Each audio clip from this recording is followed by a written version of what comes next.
everybody, and welcome back to the Who Stuff Discuss podcast. This week, I am joined by Ollie Linklater and the Good Dalek. The others didn't join because they're idiots. They're Seb's too busy having a toe disease and TF's eating curry or something. But anyway, today we're going to be talking about figures. First, how I started collecting, my brothers had a few which got passed down to me, such as 10th Doctor, the Rose, which was correct battered, and some Daleks, and a few others from the top of my head. The first one I actually remember getting, which wasn't given to me, was the Slitheen and skin suit, and I think soon after that I got the TARDIS set with 10 Martha and Jack. For me, it was sort of similar. I just got some when I was really young that I don't actually remember, getting stuff like the 11th Doctor Crash set, which I got bought for me when I was very young, and then I somehow had some 10th Doctor figures. I don't know if they were bought, during the 10th Doctor era, because for a lot of the 10th Doctor era I wasn't even born, so I don't know if they were just bought during then and just lying around the house, because there's some 10th Doctor figures that I've had for years and I don't really know where they came from. Some battered Marthas and 10th Doctor. I didn't really get many classic figures to start with until a couple of years later, when I actually knew about it and properly, wanted to get some. And the earliest figures I remember getting obviously belonged to my older brother.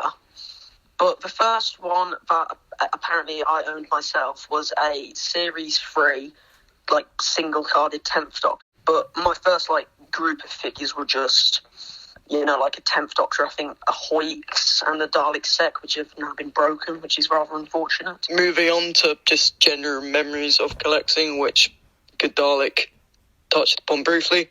Remember going to various places to get figures. I remember buying a Davros Sun Supreme Dalek in Woolworths, which is a bit odd looking back, considering that's around the time it would be in closing, so I don't get how they would have got new stock. But anyway, and have fond memories of heading to Argos, and they'd always have a limited number of each figure from a new wave, sometimes weeks before they properly came out in other stores, so it was exciting not knowing what you could get.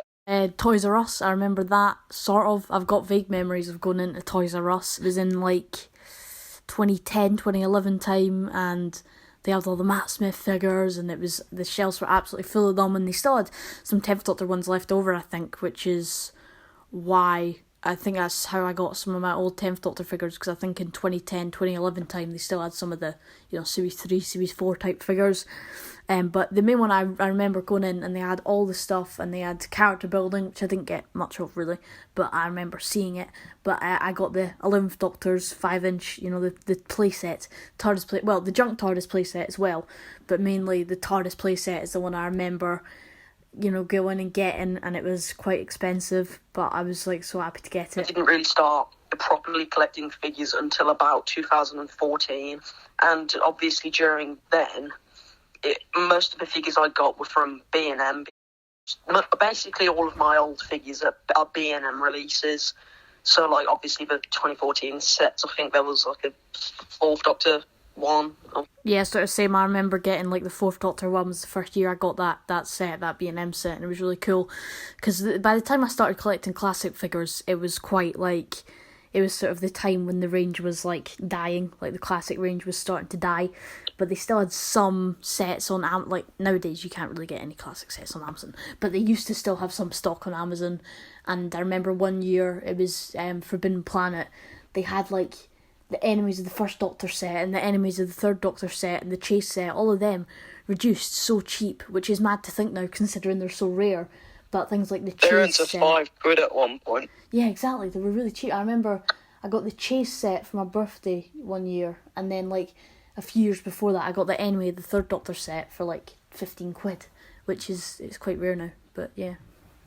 Moving on to figures we desperately wanted/want, I told Callum in the Christmas podcast briefly about my hunt for the Blue Clockwork Man figure, but another one that I really wanted around that time was the Sea Devil figure, just because I thought it looked cool, and I managed to get that in box for about £20 in 2017. As for ones I really want at the moment that aren't stupidly rare, like the Remembrance of the Dalek sets, I wanted the Avenged Cybermen set for years, and I will never not be annoyed for not picking it up when I saw it for 20 quid in 2013. But one I am desperate for at the moment is the Crinoid. It looks so good. I don't know back then if there was any that I really... Obviously, in terms of like ones we want, when like B&M sets come out, there's always like a big buzz of you need to try and get it, and it's quite mad trying to hunt them down. Nowadays, there's so many, not really new series, but there's so many classic figures and classic sets that are kind of rare now that I would desperately want, but it's not like I'm rushing to go back and get them just because they're so rare now. There's not many classic figures that are actually still easy to get cheap. Well, there's not really many that it's easy to get cheap in general, but there's not really any that's easy to get cheap that I don't already have or that I sort of really, really want.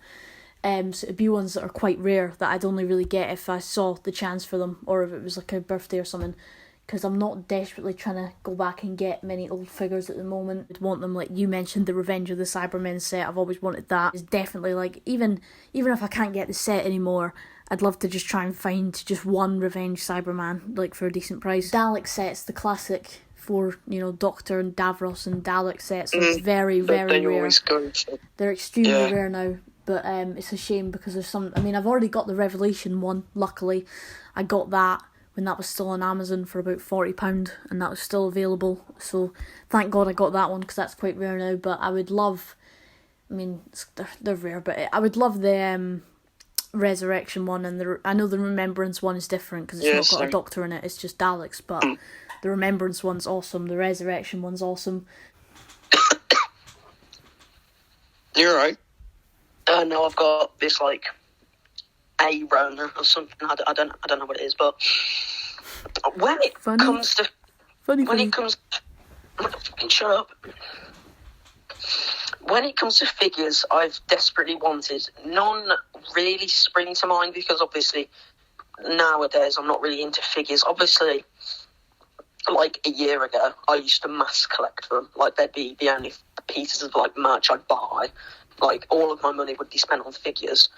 But now that I think about it, the only figure I would go out of my way to get would be the original Season 18 Fourth Doctor from the Warriors of the Gate set thing. But that set, it's just the Fourth Doctor figure. I think it looks nicer than the 13 Doctor set re-release. Like, obviously, like, the regenerated Fifth Doctor was one. I think at one point it was my top of my list, but thankfully I've been able to get that since. How many times are you going to say obviously? Well, I'm sorry, Callum, at least I'm not in year 4. It's good seeing the mixed variety of the Jodie era range, considering like we've had Jejune, a Dalek, all the companions, and a fair amount of 13th Doctor variants without it being loads like the 12th Doctor ones, so that's good, and B&M doing a good job. So it looks like the wave is doing fairly good. Yeah, the last couple of years have been promising with the B&M sets, like the excitement of them, like the different classic companions we've been getting, and the amount of them each year, especially, in 2020, the amount of them sort of ramping up has been promising, and the fact, even though, I'm not really the biggest fan of the Jodie era, still, seeing figures from the current era is promising, and I know we'll never get to like the height that it was in David Tennant era, early Matt Smith era, where, releasing loads of new figures, they put so much money into it, you'd have new sculpts for every figure, and like they'd release so many like just weird types of characters, just because, it's not the same. Doctor Who isn't the same. They don't have, like, the same, there isn't the same interest for it, but at least if we can get someone, and it's certainly a lot better than it was in that sort of time where everything was a bit dead. At least now we're getting some figures from the current era. Hopefully that'll continue. Hopefully when Jodie leaves and the new Doctor comes, we'll get some decent stuff from that era, and hopefully the B&M sets will keep getting better. I know it's, it's a bit annoying sometimes when you look at the B&M sets and you think, like, oh, there's all these reused sculpts and everything, but it is really nice, and the fact we're filling these gaps and getting these classic companions, it's really exciting. And there's certainly been a lot of, like, excitement for the B&M figures. There's been, and I think because people are liking it so much, it will continue, really. Yeah, and we see, like, about 8 sets of Wave, and I think we had 16, maybe, sets last year. Think about how, like, the tradition for a time was like you'd get 3 sets a year, and then it's got to the point where 2020 was mad. And in 2018 it was just like a TARDIS set, which was good to have like something new. Yeah, even like especially considering back then how rare classic TARDISes were. The TARDIS sets we've had, some of them have been fantastic, such as the Shada TARDIS is my personal favourite. I don't know why. And the Visitation and War Games one. The other ones, Robot, Kaiser Androzani, and the Time Monster. Obviously, the Time Monster was the first one. It's not going to be the best. Robot, again, it was the second one, and it's just kind of a bit boring. That's the thing, though, but that's because we've had so many now, and we expect so much, like, now to us, but at the time, that was, like, exciting, because it was new, and it was, like... But, yeah, the Visitation one would be my favourite. So, I've tried making my hopes as close to, like, what the range is like at the moment. So, it'd be nice to have another Jodie wave from, like, more Series 12. It'd be great to see some 60s companions, as right now it's just kind of Daleks, Mechanoid, and a few Cybermen. So, it would be nice to have, like, a Ben, Polly, Jamie, Zoe, a Susan, an Ian, a Barbara, and Fifth Doctor as well.